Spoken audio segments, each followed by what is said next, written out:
حبايب الثواب هنا راح اسوي تمن باقلة ولحم.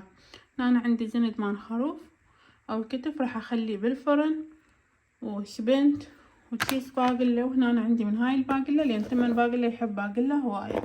وهنا التمن غسلته ونقعته. هسه تعالوا اول شي خنتبل اللحم نخليه بالفرن وبعدين نبلش بالتمن باقلة. وراح اسوي طبق حلو او شرك عراقي ويا الغدا مالتنا، وان شاء الله يا رب واصل.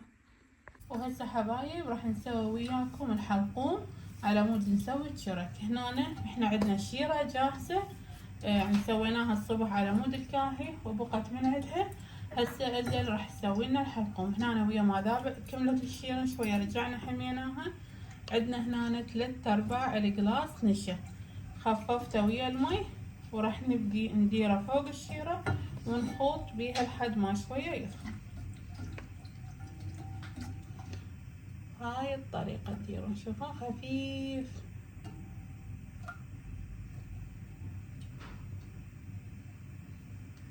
مثل الخيط ينزل وأزل مستمرة تخوط لحد ما يدخن. هو صحيح شوية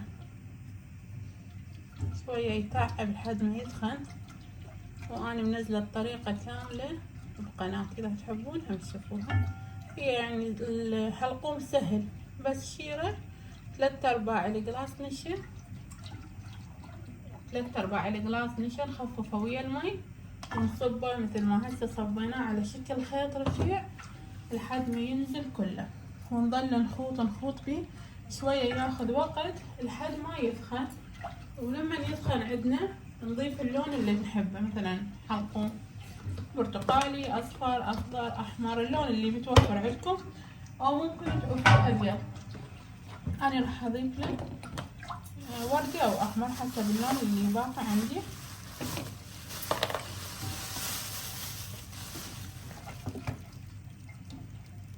راح اضيف له لون احمر شويه.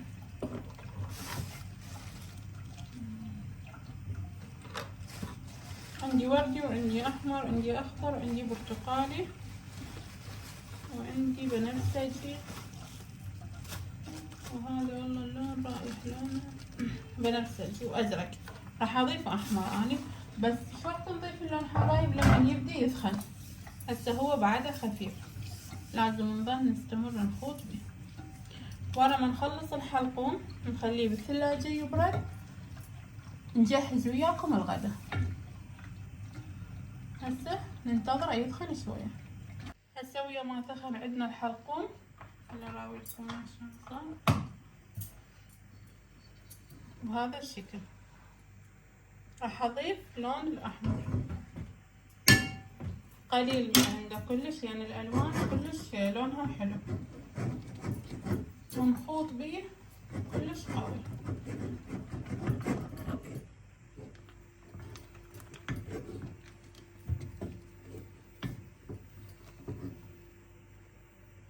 حبايبي شلون صار تخين؟ هو هذا الشي المطلوب. هنا حضرنا بايركس خلينا بيه نشا.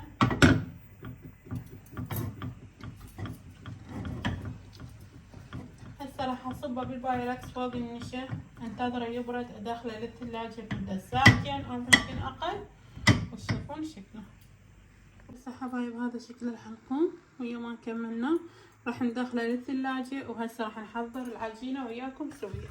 هسه هنا بالعجانة راح نضيف كيلو طحين،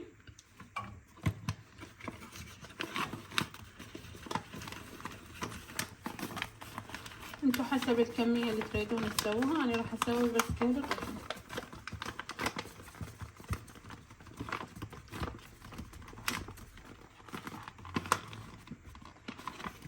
ورا الطحين اني احب اخلي بالعجينة مالتي ضرب فانيلا، حتى ينطيها طعم طيب للعجينة. هو ما يسوي هالشي، بس احسه ينطيني طعم شوية طيب.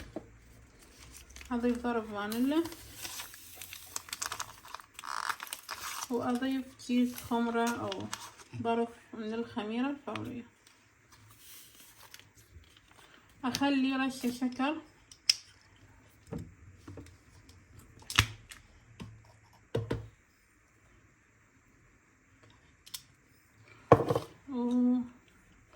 وملح.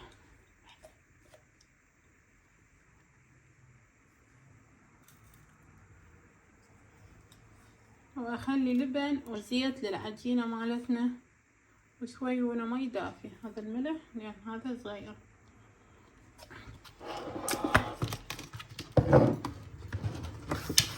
نضيف اللبن ويا الزيت وشوية مي دافي. زيت اللبن وشوية مي دافي كلش قليل، ما اخلي مي للعجينة مالتي بس على مود تتماسك عندنا. وهسه راح اخلي بيضاية وشوية حليب.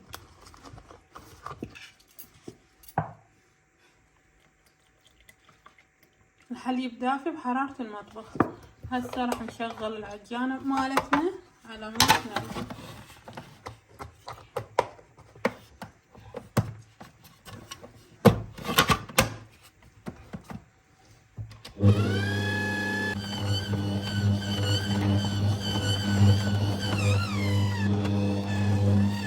هسه راح اضيف قليل من زيت الزيتون للعجينة، هم ينطيها طراوة ويصير شوية طعمها طيب شكلها حلو.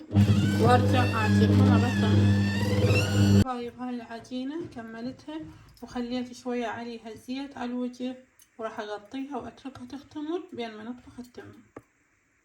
حبايب غيرت رأيي، ما راح اشوي، قطعته بالوسط. شوفوا قطعته وراح اسلقه بالجدر ونكمل الخطوة اللي بعدها. غسلته زين وخليته على النار وخليت مي وورق غار وهيل وبصل. راح اغطيه واتركه يستوي كل زين ونترم الشمنت ونفلس الباقي بين ما يستوي اللحم. خليت مي فار وخليت ملح، خليت التمن على مود نجهز التمن باقله. وهنا عندنا اللحم دا يستوي. شوفوا شلون بلش يستوي. بين ما يطحن اللحم ويستوي عندنا احنا مكملين التمن باقله. حبايبي لما نفار عندي التمن تقريبا نص استوى، مو استواء كامل، راح ادير الباقله لان الباقله بسرعه تستوي. اخر شي نضيف الشمنت.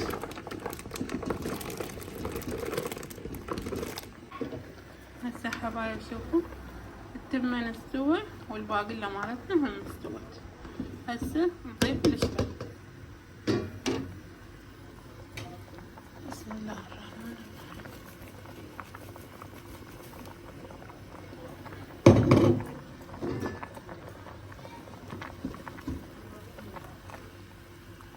خلي شوية بعدين نصفي. كل واحد إلى طريقته في تمن الباقلة. أنا هاي طريقة مال والدتي نفسها أطبخ. خلي شوية ننتظر بعدين نصفي. أنا خليت ورا ما صفيت التمن خليت زيت ودا أحمس البصل ينطي طعم طيب ويا التمن باقلة. هون اللحم عندنا استوى مثل ما تشوفون. هذا التمن باقلة شوفوا اللون مالته كله مستوي. لما يحمس البصل نخليه. طيب هسه هنا حمس عندنا البصل، راح اشيل اللحم اخليه فوق البصل وفوقه اخلي التمن. هنا انا خليت اللحم والبصل وراح اخلي التمن على مود اللحم يلسع عندنا والتمن يصير طعمه طيب. اغطيه اتركه يتهدر وتشوفوا الصحن الطعم. وراح ادير عليه شويه من مي اللحم. خلي الزبد طبعا حسب الرغبة، تحطون زيت او زبد تخلون عليه. هذا حبايب شكله ورا ما صبيته. وهذا اللحم عندنا شوفوا شلون لسعت كله مستوي. ان شاء الله يا رب يتقبل من عندنا هذا الثواب يوم 27 رجب وسهمكم العافية. حبايبي هذا شكل الحلقوم ورا ما برد قلبته بالصحن وقطعته بهذا الشكل. وهسه نشوف العجينة مالتنا على مود نشتغل الشرك. ايش رايكم بالحلقوم؟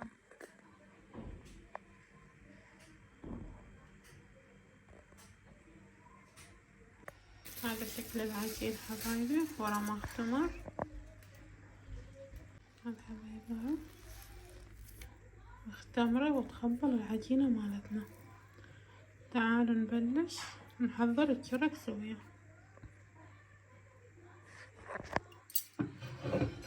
هاي العجينة وهذا الحلقوم.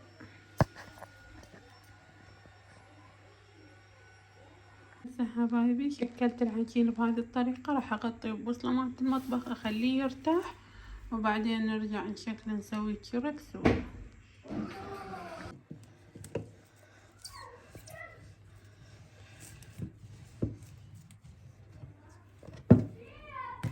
هسه هنا ورا ما ارتاحت العجينة حبايب نفتحها بهذا الشكل، نخليها شوية خفيفة لان مرة ثانية راح نطبقها على مود لا تصير ثخينة ويانا، وحسب الكبر مالتها انتو كبرها تريدوها.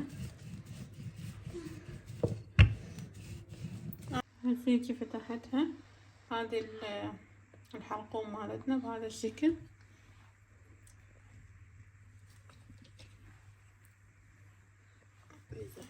نسد من هنا الراس من هنا الراس على مود ليطلع عندنا الحلقوم ونفرحها. طريقته كلش سهلة والعجينة كلش سهلة، الطعمة طيب. فريتها بهذه الطريقة، شوفوا حبايبي اسد كل الجوانب، بعدين ارجع اسدها دائرة، وهاي اخبطها ويا هاي. هنا أنا عندي مقص اني حاطته بس للمطبخ مقطع كم قصة انتو بكيفكم. هنا أنا عندي دبس ومي، اخليه بالدبس ومي، اطلعه اخليه بالسمسم. حبايبي هذا قسم لي يرتاح هنا، وهذا الحلقوم، وهاي الصينية الاولى كملتها راح ادخلها للفرن. بين ما ندخلها للفرن نسوي الصينية الثانية.